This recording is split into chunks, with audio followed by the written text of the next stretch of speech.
The story of Ruru deer. Ruru मृग। रूरू एक मृग था। सोने के रंग में ढला उसका सुंदर सजीला बदन माणिक नीलम और पन्ने की कांति की चित्रांगता से शोभायमान था। मखमल से मुलायम उसके रेशमी बाल, आसमानी आंखें तथा तराशे स्फटिक से उसके खुर और सींग सहज ही किसी का मन मोह लेने वाले थे। तभी तो जब भी वह वन में चौकड़ियां भरता तो उसे देखने वाला हर कोई आह भर उठता। जाहिर है कि रुरु एक साधारण मृग नहीं था।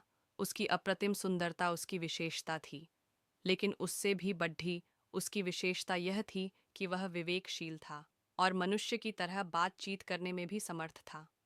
पूर्व जन्म के संस्कार से उसे ज्ञात था कि मनुष्य स्वभावतः एक लोभी प्राणी है और लोभवश वह मानवीय करुणा का भी प्रतिकार करता आया है।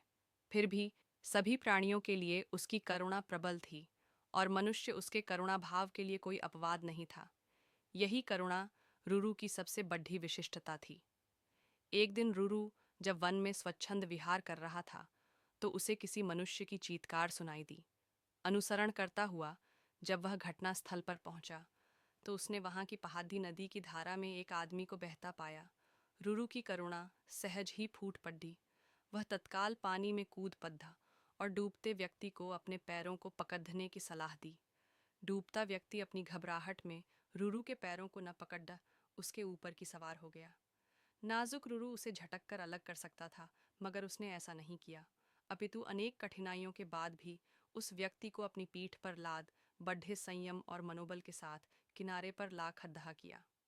सुरक्षित आदमी ने जब रुरु को धन्यवाद देना चाहा तो रुरु ने उससे कहा, अगर तू सच में मुझे धन्यवाद देना चाहता है तो यह बात किसी को ही नहीं बताना कि तूने एक ऐसे मृग द्वारा पुनर्जीवन पाया है जो एक विशिष्ट स्वर्ण मृग है, क्योंकि तुम्हारी दुनिया के लोग जब मेरे अस्तित्व को जानेंगे तो वे निस्संदेह मेरा शिकार करना चाहेंगे।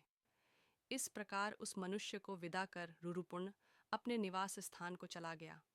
कालांतर में उस राज्य की रानी को एक स्वप्न आया। उसने स्वप्न में रुरु साक्षात दर्शन कर लिए। रुरु की सुंदरता पर मुग्ध और हर सुंदर वस्तु को प्राप्त करने की तीव्र अभिलाषा से रुरु को अपने पास रखने की उसकी लालसा प्रबल हुई। तत्काल उसने राजा से रुरु को ढूंढकर लाने का आग्रह किया। सत्ता में मद में चूर राजा उसकी याचना को ठुकरा नहीं सका। उसने नगर में ढिंढोरा पिटवा दिया कि जो कोई भी रानी द्वारा कल्पित मृग को ढूंढने में सहायक होगा उसे वह एक गांव तथा 10 सुंदर युवतियां पुरस्कार में देगा। राजा के ढिंढोरे की आवाज उस व्यक्ति ने भी सुनी जिसे रुरु ने बचाया था। उस व्यक्ति को रुरु का निवास स्थान मालूम था। बिना एक क्षण गंवाए वह दौड़ता हुआ राजा के दरबार में पहुंचा। फिर हाँफते हुए उसने रुरु का सारा भेद राजा के सामने उगल डाला। राजा और उसके सिपाही उस व्यक्ति के साथ तत्काल उस वन में पहुंचे और रुरु के निवास स्थल को चारों ओर से घेर लिया। उनकी खुशी का ठिकाना न रहा जब उन्होंने रुरु को रानी की बताई छवि के बिल्कुल अनुरूप पाया। राजा ने तब धनुष साधा और रुरु उसके ठीक निशाने पर था। चारों तरफ से घिरे रुरु ने तब राजा से मनुष्य की भाषा में यह कहा, राजन, तुम मुझे मार डालो, मगर उससे पहले यह बताओ कि तुम्हें मेरा ठिकाना कैसे मालूम हुआ। उत्तर में राजा ने अपने तीर को घुमाते हुए उस व्यक्ति के सामने रोक दिया जिसकी जान रुरु ने बचाई थी। रुरु के मुख से तभी यह वाक्य हठात फूट पड़ा, निकाल लो लकड़ी के कुंदे को, पानी से न निकालना कभी एक अकृतज्ञ इंसान को।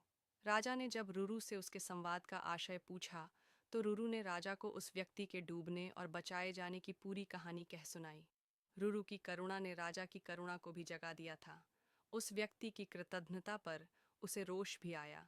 राजा ने उसी तीर से जब उस व्यक्ति का संहार करना चाहा तो करुणावतार मृग ने